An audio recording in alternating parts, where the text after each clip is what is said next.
Most creatives assume that if they created something, they automatically own it. But that's not always true.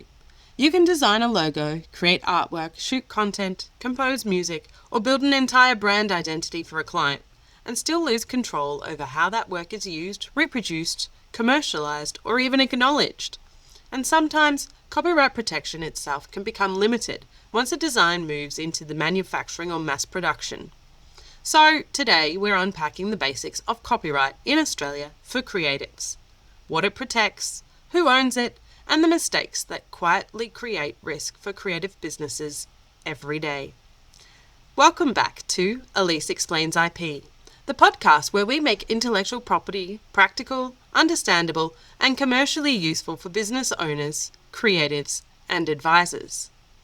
Last week we talked about one of the biggest copyright cases in tech. And today we're going right back to basics, talking about copyright, and particularly for creatives. Because whether you're a designer, photographer, videographer, artist, writer, musician, content creator, or creative agency, copyright sits underneath almost everything you produce. But despite that, most creatives are operating with a pretty incomplete understanding of how it actually works. And that becomes a problem when disputes arise between clients who assume that they own everything, contracts that are unclear, work gets used unexpectedly, or valuable creative assets are commercialized without the right protection in place. So let's look at this in some plain English. At its core, copyright is a legal right that protects original creative works. In Australia, copyright can apply to things like written content, artwork, photography, music, film, software, graphic design, and other creative material. It needs to have an element of human creation in it, but it doesn't need to be artistic or beautiful. All of those things are subjective and don't necessarily have to apply to copyright works. One of the most important things to understand is that copyright protection in Australia is automatic. As soon as something is put into tangible form, those protections exist. Unlike trademarks, there's no registration process. You don't file an application or receive any kind of certificate. The protection generally arises at the moment that the original work is created. And that's why creatives often assume, well, if I made it, I own it. And sometimes that's true, but not always. Copyright isn't just a vague concept of ownership. It gives the copyright owner or the copyright holder a set of exclusive legal rights. That includes the right to reproduce the work, to publish it, communicate it online, adapt it, license it, or commercialize it. So, in practical terms, copyright is really about control. Who gets to use the work? Who gets to profit from it?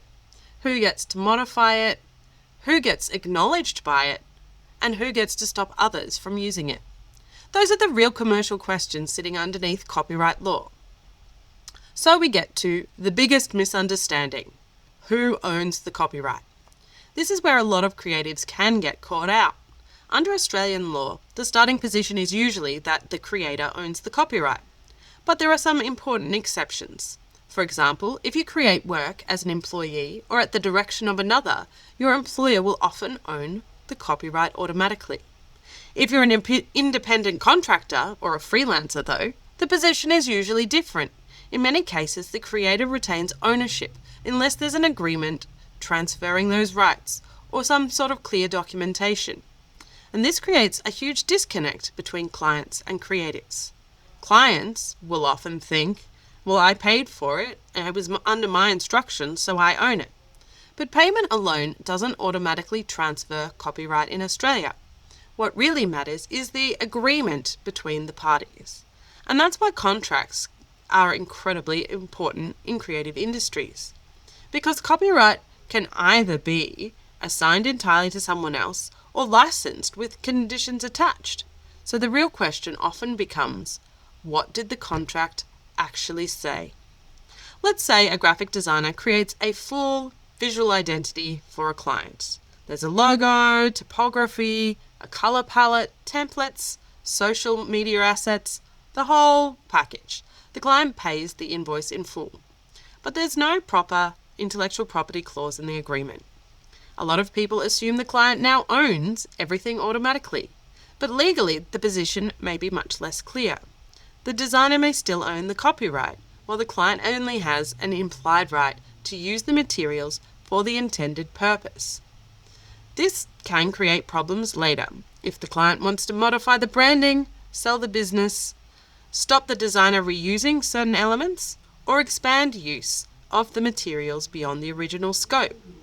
It can also be an issue where you've designed a logo that's later registered as a trademark, because one party may own the trademark rights, whilst the other party still owns the copyright in that logo. Now compare that to a contract that says all intellectual property is assigned to the client upon payment. That's pretty simple. That creates a completely different legal outcome. And yet, the creative work itself hasn't changed at all, only the wording in your documentation. There's another area that surprises a lot of creatives, especially designers and product-based businesses. And that's what happens when a creative work becomes commercially manufactured, or what we call it in Australia, industrially applied. This is where copyright law overlaps with designs law. In simple terms, if an artistic work gets applied to products that are mass-produced, usually in excess of 50 units, copyright protection can become limited or extinguished. So imagine someone creates a unique furniture design, a jewelry piece, a fashion item, a lamp, or a decorative product. Initially, the drawings or the artistic concepts may attract copyright protection. The initial prototype may attract copyright protection. But once the design moves into commercial manufacturing and large-scale production, the law can start treating it differently. Why? Because Australian law tries to separate artistic works that are protected by copyright from commercial product designs, which are intended to fall under the Designs Act. And this is the part many creatives never hear about. They assume copyright protects everything automatically forever, or at least for a long period of time. But once a design becomes a commercial product, relying on copyright alone may not be enough. If the product design has real commercial value, creators need to consider whether design registration is appropriate, and importantly, they need to think about that early, because once products are publicly released or commercially sold, the opportunities for protection narrow very quickly. This is one of the reasons intellectual property strategy matters so much for creative businesses. Different forms of IP protect different things, and the timing for each one of these different types of IP matters. So, what are some of the common mistakes that often get made? One of the biggest mistakes made is by simply not addressing the ownership clearly at all. A lot of projects start informally. People rely on assumptions, there's goodwill, everyone thinks that they're on the same page. You send me a snippet of some music, I mix it up a little bit and send it back to you.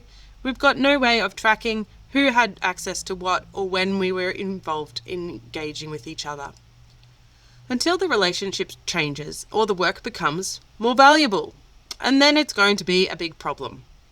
Another common issue is creatives assigning away copyright without really understanding the long-term implications.